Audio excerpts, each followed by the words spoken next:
So Kayvon, some of these deals, you sound like you do more than just being a broker. What actually happens in these transactions? Well, this is where we start initially with an interview. What's the objective here? Okay. Is it an end user or is it an investor? Okay.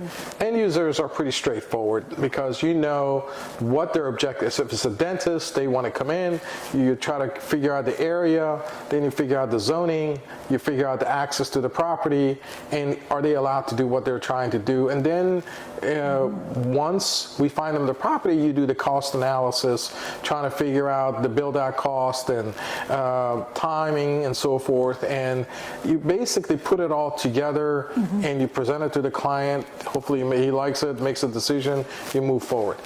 Investment, it's a little bit different. Investment, what is the objective of the client? He may come and say, listen, I want a hands-on project or I want a hands-off project. Okay, hands-on.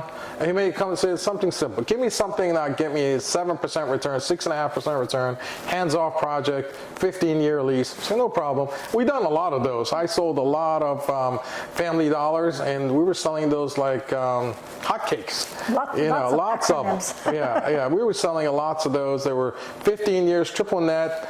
They don't have to touch anything. It just basically gives them a return.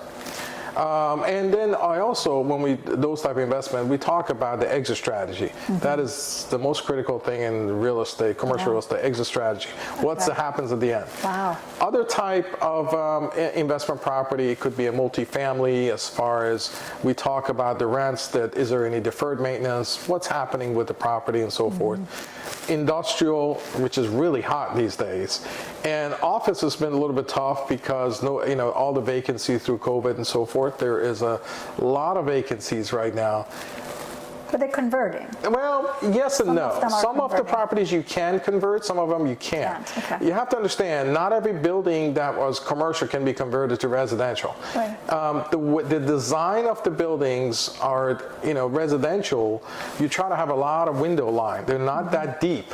So you can have, every room can have a window line, whereas commercial, they make it much deeper. Right. And forget about the plumbing and HVAC and all of that stuff. I'm just trying to get you the window line so every bedroom has a window line. So anyway, so it is doable, but to a point.